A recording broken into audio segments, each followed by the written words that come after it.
नमस्कार एवरीवन, मैं Vikas Sharma once again in front of you. और आज एक ऐसा धमाकेदार टॉपिक लेकर आया हूं जिस टॉपिक का आपको बेसब्री से इंतजार था।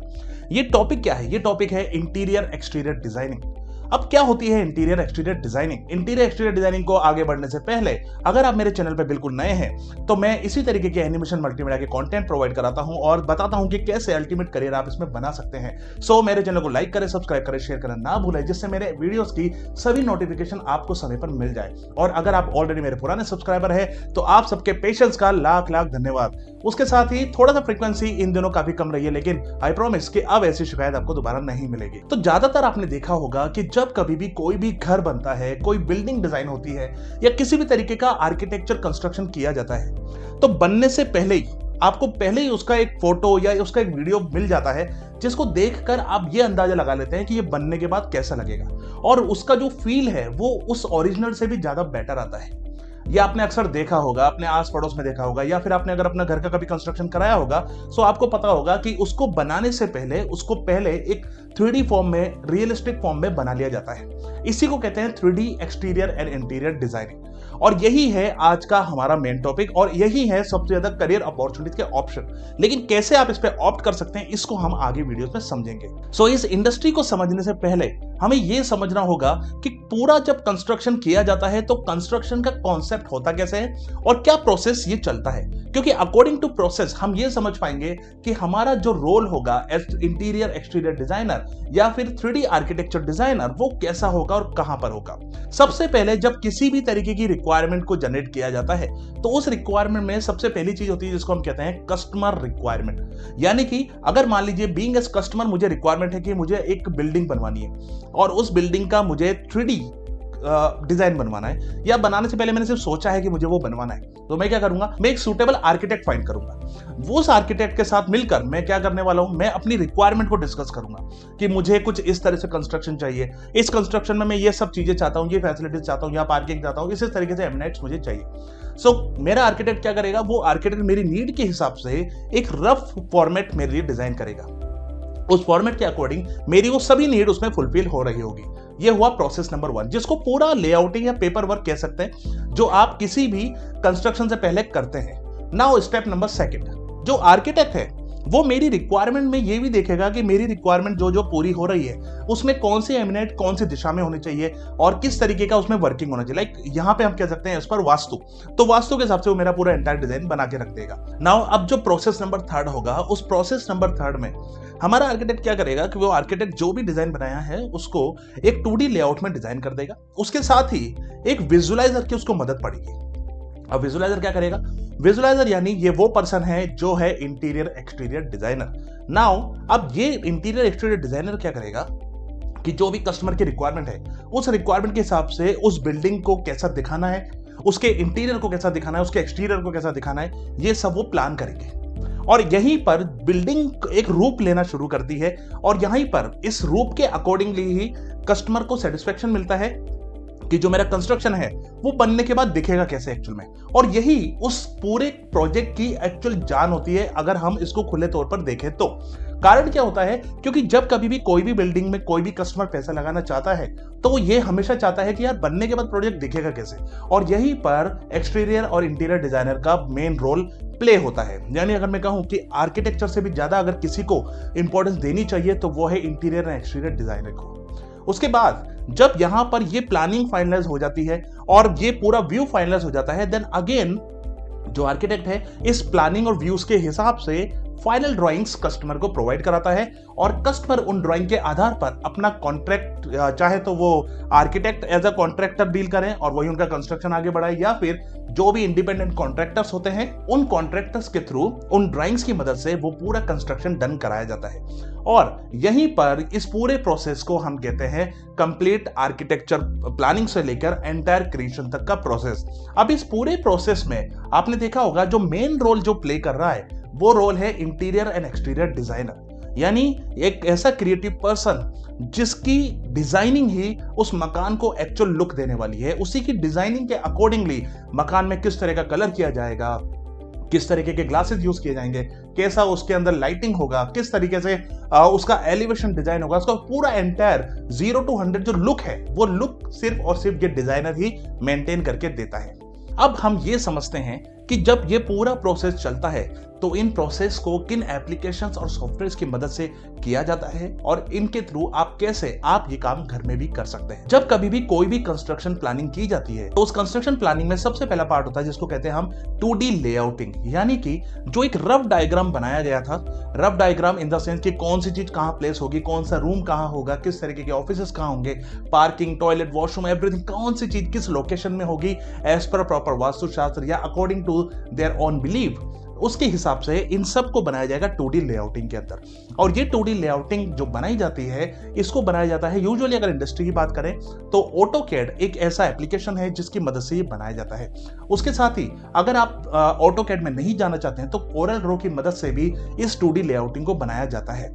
सो ये हुआ 2D लेआउटिंग का वर्क। इसके बाद नेक्स्ट स्टेप क्या होता है? नेक्स्ट स्टेप ये होता है कि जब इन 2D लेआउटिंग को पूरा बना लिया जाता है, 2D लेआउटिंग के अकॉर्डिंग अब हम क्या करते हैं, हम इंटीरियर और एक्सटीरियर को डिजाइन करते हैं। और इन इंटीरियर और एक्सटीरियर को डिजाइन करने से पहले इनको किया जाता है मॉडल, जिसको कहते हैं 3D मॉडलिंग। 3D मॉडलिंग करने के लिए इंडस्ट्री में वैसे तो काफी टूल्स अवेलेबल है, लेकिन मेजरली और जो सबसे ज्यादा पॉपुलर टूल की अगर हम बात करें तो पहला टूल आता है जिसको कहते हैं 3ds Max, जो ऑटोडेस्क कंपनी का एक सॉफ्टवेयर है जिसमें सभी तरीके की 3D डिजाइनिंग्स को मॉडल किया जाता है। और दूसरी जो टेक्निक है वो है स्केचअप, जो गूगल का प्रोडक्ट है और गूगल ने स्पेशली इसी काम के लिए लॉन्च किया गया है। लेकिन अगर हम बात करें कि ज्यादा बेटर लेवल पे आप किससे काम कर सकते हैं और इंडस्ट्री में ज्यादा डिमांडिंग कौन है, तो 3ds Max थोड़ा सा ज्यादा डिमांडिंग होता है।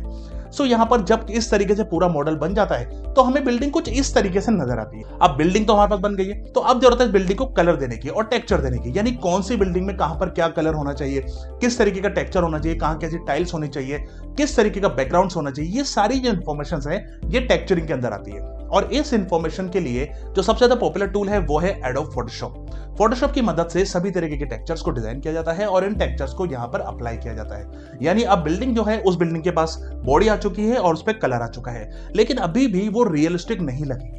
अगर उसको रियलिस्टिक लगाना है तो उसमें हम जरूरत है लाइटिंग की, और लाइटिंग इंफॉर्मेशन के लिए हम यूज करते हैं रेंडरिंग इंजन्स।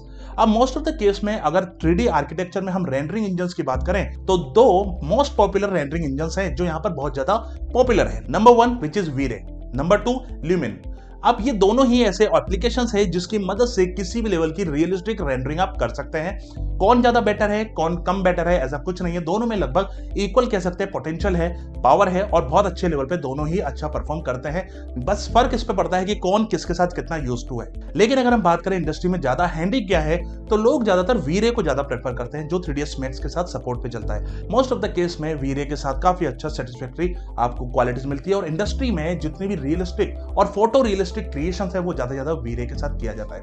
यानी कि अब हमारे पास मॉडल बन चुका है, उसको टेक्सचर मिल चुका है, उसको लाइट मिल चुका है, अब उसको हमें चाहिए मोशन। यानी आपने देखा होगा कई बार ऐसी बिल्डिंग्स या ऐसे आर्किटेक्चर आपने देखे होंगे जिसमें ऐसा लगता है कि हम उस बिल्डिंग के अंदर जा रहे हैं, हम उसको अंदर से देख रहे हैं, हम उसको घूम कर चारों तरफ से देख रहे हैं। ये जो चीजें हैं इसको कहते हैं walk through animation. Walk through animation again 3ds Max में बड़ा अल्टीमेट एनिमेशन का ऑप्शन है जिसके थ्रू ये किया जाता है। स्केचअप भी आपको ये ऑप्शन देता है, तो दोनों में से कोई भी टेक्नोलॉजी आप ऑप्ट कर सकते हैं। जब आप इतना कुछ कर लेते हैं तो यहां पर जो फाइल्स रेंडर निकलती है, यानी जो आउटपुट निकलता है, उस आउटपुट को हमें बेटर कलर करेक्शन की जरूरत पड़ सकती है।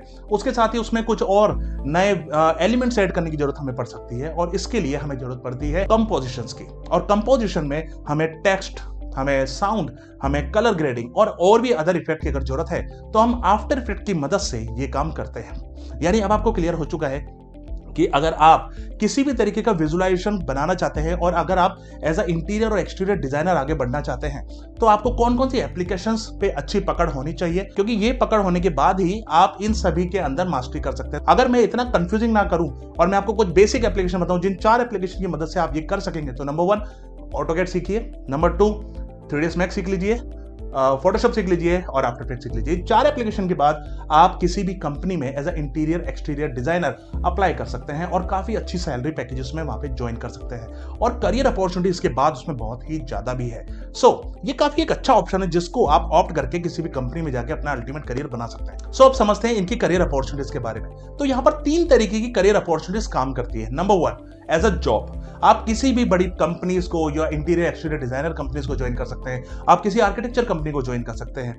जो भी कंपनी इस बिल्डिंग कंस्ट्रक्शन में डील करती है और इसके लिए डिजाइनिंग करती है, आर्किटेक्चर सर्विसेज देती है, आप उनमें से किसी भी कंपनी को ज्वाइन कर सकते हैं और काफी बेहतरीन सैलरी के साथ अपना स्टार्टअप कर सकते हैं और समय के साथ काफी अच्छी ग्रोथ आपको मिल जाती है। अगर स्टार्टिंग लेवल पे एक सैलरी की बात करें तो ऑन एन एवरेज 12 से 15 हजार एक मिनिमम सैलरी, कम से कम सैलरी आपको आराम से मिल जाती है। उसके बाद समय के साथ, एक्सपीरियंस के साथ आप आराम से अपनी सैलरीज को 40, 50, 60,000 तक लेके जा सकते हो इन जॉब, और उससे ज्यादा जाने की भी पॉसिबिलिटी है अगर आपका क्वालिटी लेवल बहुत ज्यादा अल्टीमेट है, आपकी सिटी बहुत ज्यादा अपग्रेडेड सिटी है, और या फिर आप इंटरनेशनल प्रोजेक्ट पे अगर डील करते हैं आपकी कंपनी, तो इस तरह में आगे ज्यादा मल्टीपल सैलरीज में भी आप जा सकते हैं। सेकंड नंबर का ऑप्शन जो आपको इसके साथ मिलता है, दैट्स अ फ्रीलांसिंग सर्विसेज। आज फ्रीलांसिंग एक ऐसा वरदान मिल चुका है इंटरनेट के अंदर, क्योंकि जब से कोविड आया है तो उसके बाद पूरी दुनिया को आप कह सकते हैं कि लगभग डिजिटल हो चुकी है। हर कोई पर्सन आपसे सिर्फ एक क्लिक की दूरी पर है। यानी कि आज अगर आप एक गांव में भी बैठे हैं तो गांव में बैठ के भी आप किसी भी देश के अंदर किसी भी सिटी में, किसी मेट्रो सिटी में काम कर सकते हैं। आप अपने गांव में बैठकर किसी इंटरनेशनल सिटी या इंटरनेशनल कंपनीज के प्रोजेक्ट ले सकते हैं, आउटसोर्सिंग कर सकते हैं सर्विसेज को। ये एक फ्रीलांसिंग ऑप्शन है और फ्रीलांसिंग के अंदर आपको सैलरी के अलावा बहुत अच्छे लुक्रेटिव ऑप्शंस और अच्छे कमीशंस मिल जाते हैं काम करने के लिए। एक फ्रीलांसर में अगर मैं आपसे कहूं तो एक फ्रीलांसिंग में आदमी लाखों रुपए सैलरी कमा सकता है बड़े ही इजीली, अगर उसमें थोड़ा सा माइंड है, अच्छी वर्क की क्वालिटी है और उसको लैंग्वेज बैरियर नहीं है, इंग्लिश कम्युनिकेशन उसका थोड़ा बेटर है, तो वो बड़े से बड़े प्रोजेक्ट को डील कर सकता है। और हाँ, अल्टीमेटली प्रोफेशनलिज्म होने की बहुत जरूरत है। अगर वो ये है, ये क्वालिटीज उसमें अगर है, तो वो किसी भी लेवल का फ्रीलांसिंग सर्विस में जा सकता है।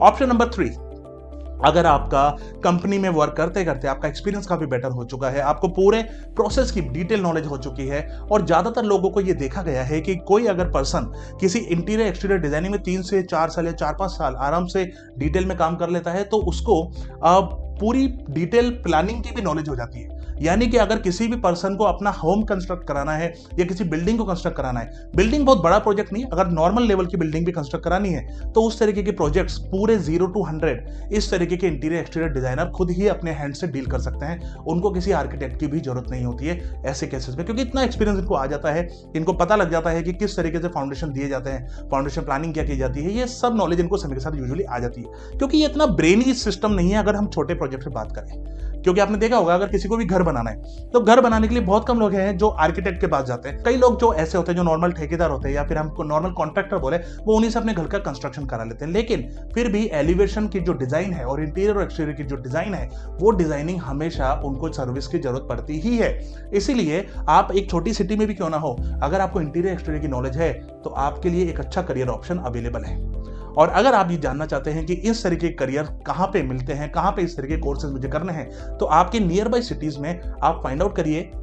जिन 4 एप्लीकेशंस के मैंने आपको नाम लिए, उन एप्लीकेशन साथ में डिजाइनिंग की नॉलेज, डिजाइनिंग के बेसिक प्रिंसिपल्स की अगर डिटेल आपको नॉलेज वहां मिलती है, आप वहां पे ज्वाइन कर सकते हैं। और अगर आपके नियर बाय कोई भी स्टेशन या नियर बाय सिटी में आपको ऐसा ऑप्शन नहीं मिलता है, सो www.obviouslearning.com पे जाइए, वहां पर आर्किटेक्चर डिजाइनिंग का पूरा डिटेल कोर्स अवेलेबल है, उस कोर्स को जाइए, ज्वाइन कर सकते हैं। उसके अलावा बॉर्डलाइन नंबर पे कॉल करिए, कॉल करने के बाद पूरी डिटेल आपको दे दी जाएगी, पूरा समझिए डिटेल में, और घर बैठे इस अल्टीमेट करियर स्किल को गेन कर सकते हैं और अपना अल्टीमेट करियर बना सकते हैं। हमारी नॉलेज, हमारा टीम सपोर्ट आपको घर बैठे प्रोफेशनल बनाने की काबिलियत रखता है। सो मुझे उम्मीद है कि ये नॉलेज आपको बहुत काम आई होगी और बहुत ज्यादा आपके लिए वैल्यू एडिशन भी इसने किया होगा। मेरा ये वीडियो आपको कैसा लगा मुझे कमेंट में बताना ना भूले। इसी तरीके के अमेजिंग वीडियोस आपके लिए मैं लाता रहूंगा। दोस्तों, इसी तरीके के अमेजिंग वीडियोस देखने के लिए चैनल को लाइक करें, सब्सक्राइब करें, शेयर करना ना भूले। तब तक के लिए जय हिंद, जय भारत।